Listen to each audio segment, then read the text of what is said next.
వారికి కళ్ళ ముందు కనిపించే దైవం అవుతుంది. లేదనుకునే అల్పులకి ఆమె కళ్ళు తెరిపిస్తుంది.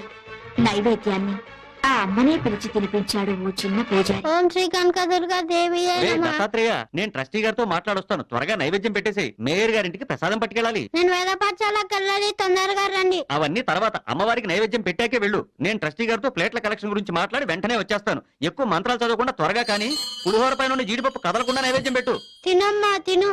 నేను